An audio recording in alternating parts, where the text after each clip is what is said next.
Baik, Assalamualaikum warahmatullahi wabarakatuh. Perkenalkan, nama saya Zikri Derajat, jurusan pendidikan luar sekolah. Pada kesempatan kali ini, saya akan mencoba menganalisa bagaimana dampak virus corona dan tanggapan saya sebagai pendidikan luar sekolah. Saat ini dunia dikejutkan dengan wabah virus corona yang disebabkan oleh virus atau yang disebut dengan istilah COVID-19.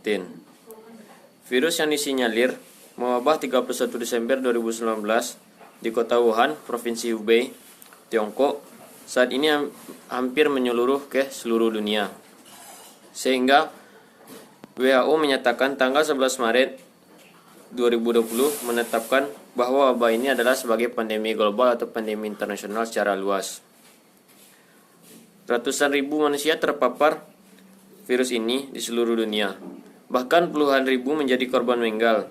Tercatat negara yang memiliki angka kematian tertinggi yaitu negara asal sendiri, Tiongkok Wuhan, dan negara-negara lain seperti Italia, Amerika Serikat, dan negara-negara lainnya. Penularan yang sangat cepat menyebabkan virus ini sangat diantisipasi agar tidak menyebabkan penularan secara menyeluruh. Virus ini tidak memiliki wujud atau tampak, sehingga menyebabkan penularan yang sangat cepat, sehingga memiliki gejala-gejala yang tidak dapat dideteksi ataupun gejala-gejala yang dapat ditentukan.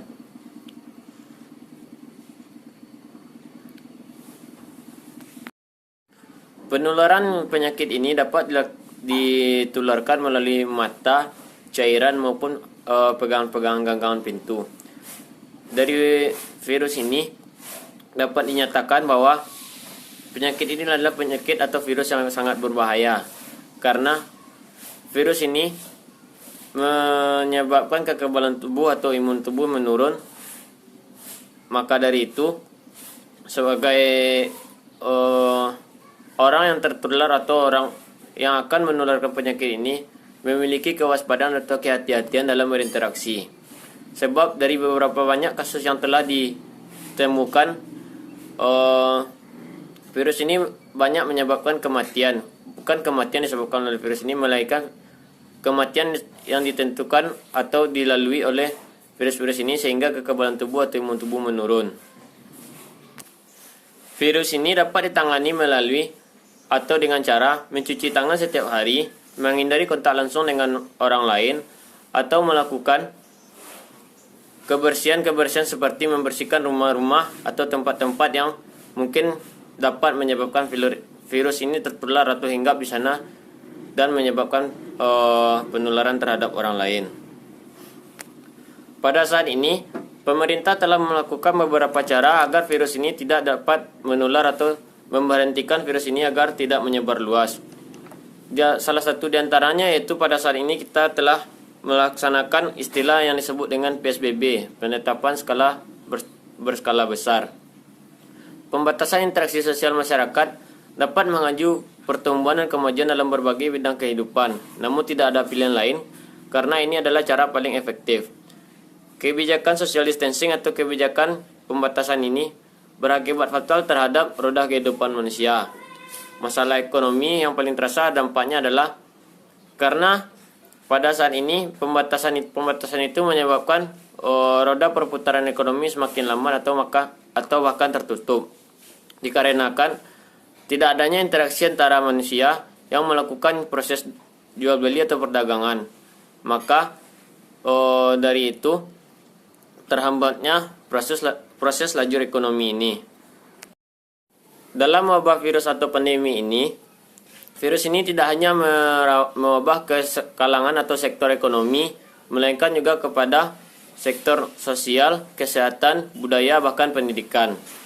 Dalam dunia pendidikan, virus ini telah menyebabkan libur sekolah atau menyebabkan kebijakan-kebijakan pemerintah yang mendadak dalam memindahkan proses pendidikan dari tempat-tempat yang telah disediakan melalui pendidikan yang dilaksanakan di rumah.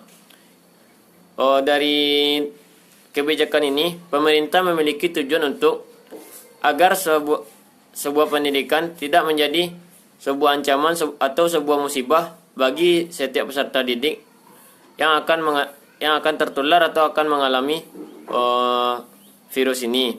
Karena virus ini dapat ditularkan secara tidak langsung maupun langsung dari kontak yang dilakukan antar peserta didik. Maka dari itu pemerintah menganjurkan untuk melaksanakan pendidikan di rumah masing-masing. Ketidakpastian sekolah atau madrasah melaksanakan pembelajaran daring menjadi faktor utama kekacauan ini. Walaupun sebenarnya pemerintah memberikan alternatif solusi dalam memberikan penilaian-penilaian terhadap siswa atau sebagai syarat kenaikan atau kelulusan dari lembaga pendidikan di saat situasi darurat seperti ini. Peralihan cara pembelajaran ini memaksa berbagai pihak untuk mengikuti alur sekitarnya bisa ditempuh agar pembelajaran dapat berlangsung dan menjadi pilihan adalah dengan pemanfaatan teknologi sebagai media pembelajaran daring. Penggunaan ini juga sebenarnya bukan tanpa masalah. Banyak faktor yang menghambat terlaksananya efektivitas pembelajaran dengan daring atau dengan cara lain. Pembelajaran yang dilakukan secara daring membutuhkan biaya atau dana yang tidak sedikit. Karena dengan melakukan pembelajaran daring ini, secara garis besarnya adalah bagaimana seorang siswa atau seorang mahasiswa menyiapkan dana untuk membeli paket atau memberikan atau menempuh bagaimana cara mendapatkan jaringan yang baik agar pendidikan dapat berjalan secara maksimal. Namun, tidak semua orang bisa melaksanakan pendidikan ini secara daring atau secara optimal, karena masih banyaknya mahasiswa atau siswa yang memiliki kekurangan pemahaman terhadap ilmu teknologi atau bisa disebut dengan gaptek atau gagap teknologi. Sebagai pendidikan luar sekolah atau sebagai seorang sarjana pendidikan luar sekolah dapat melaksanakan atau memberikan saran-saran dalam mencari jalan keluar agar pembelajaran tetap berjalan dengan baik.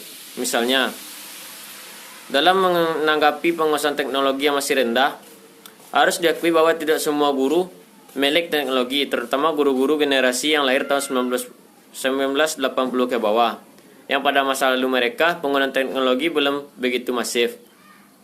Sebenarnya, mereka bukan tidak bisa kalau mau belajar, pasti mampu karena prinsipnya guru adalah pembelajar yang harus selalu siap menghadapi perubahan zaman sekaligus mengikuti perkembangan zaman. Keadaan hampir sama juga dengan yang dialami oleh para siswa. Tidak semua terbiasa dengan menggunakan teknologi dalam kehidupan sehari-harinya. Misalkan contohnya, seorang guru yang telah lama mengajar atau guru-guru yang telah memiliki usia lanjut, semuanya tidak bisa dianggap telah menguasai teknologi.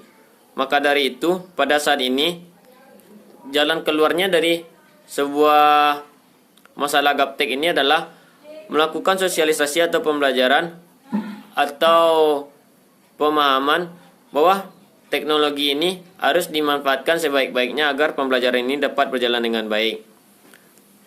Cara yang dapat dilakukan oleh seorang pendidikan luar sekolah adalah memberikan pembelajaran atau pengarahan tentang pendidikan bagaimana menggunakan teknologi ini dengan baik. Misalnya menyediakan beberapa alat teknologi yang dapat mendukung guru-guru itu untuk melakukan pendidikan ini. Misalnya dalam kehidupan sehari menggunakan handphone. Handphone adalah media utama yang digunakan masyarakat pada saat ini untuk berinteraksi ataupun melakukan aktivitas-aktivitas yang lainnya. Agar penggunaan handphone ini maksimal, maka salah seorang yang memiliki pemahaman dapat memberikan ilmunya atau memberikan pengalamannya bagaimana menggunakan media ini dengan baik. Mulai dari pemilihan jaringan, penggunaannya dengan baik, dan melakukan proses video call atau melakukan proses pembelajaran daring tersebut. Mulai dari tahap-tahapnya, yang pertama menggunakan aplikasinya, melakukan demonya, dan melakukan cara-cara yang lain agar pendidikan ini tetap berjalan dengan baik. Selanjutnya, masalah yang dihadapi dalam pendidikan saat ini adalah keterbatasan sarana dan prasarana. Mungkin dalam pelaksanaan sekolah atau pembelajaran daring ini, semua sarana prasarana mungkin tidak tercukupi dengan baik atau dengan lengkap, karena banyaknya faktor penghambat mulai dari merebaknya wabah ini dan banyaknya penghambatan atau proses-proses yang tidak mungkin bisa dilalui dalam kehidupan sehari-hari seperti biasanya. Melalui sekolah online atau daring ini, beberapa orang dapat mungkin melaksanakan atau menjadikan kondisi saat ini sebagai suatu tindakan dalam beramal atau menolong sesama. Mungkin dari pengumpulan dana, melakukan bantuan atau melakukan sosialisasi, bahkan melakukan tindakan yang bermanfaat lainnya. Sebagai contohnya yaitu sebagai seorang pemuda atau sebagai seorang mahasiswa yang memiliki ilmu tinggi dapat melakukan penggalangan dana agar dapat mencukupi atau melengkapi sarana-prasarana dalam melakukan fasilitas sekolah daring ini. Yang bertujuan yaitu untuk membantu mahasiswa-mahasiswa atau siswa-siswa yang membutuhkan perlengkapan dalam melaksanakan sekolah daring ini.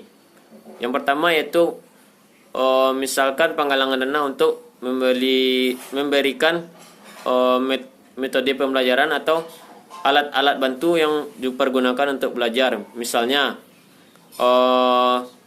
alat-alat tulis atau alat-alat bantu pembelajaran lainnya seperti buku, pena, pensil,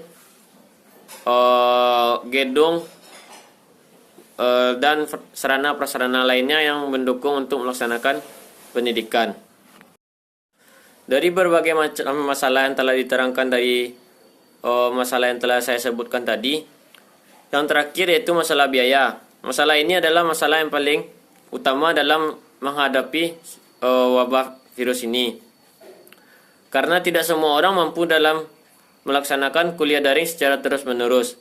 Ada beberapa faktor yang mengalami kesulitan dalam pelaksanaan daring ini. Yang pertama yaitu tidak semua mahasiswa atau siswa berada dari lingkungan keluarga yang mampu.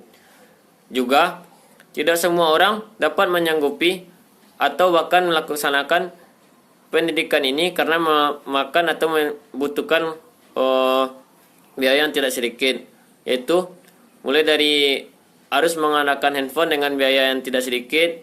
Setelah handphone yaitu memerlukan jaringan dengan pembelian paket data yang juga tidak seterusnya dapat dibelikan karena juga ada kebutuhan lain agar pendidikan ini bisa berjalan secara berlangsung. Dari masalah-masalah ini kita dapat mengambil pelajaran bahwa sebagai seorang pendidikan kita harus membutuhkan biaya-biaya yang besar agar proses pelaksanaan pembelajaran dapat berlangsung. Mungkin dari lingkungan yang ada di sekitar bisa dimanfaatkan sebagai suatu proses pembelajaran dari mana kita bisa mengumpulkan orang-orang banyak agar melaksanakan pendidikan dengan standar atau protokol kesehatan yang telah ditentukan oleh pemerintah. Mungkin itu sedikit analisa atau pemahaman saya mengenai cara menanggulangi atau menghadapi situasi saat ini untuk dapat melaksanakan pembelajaran dengan baik dan benar. Assalamualaikum warahmatullahi wabarakatuh.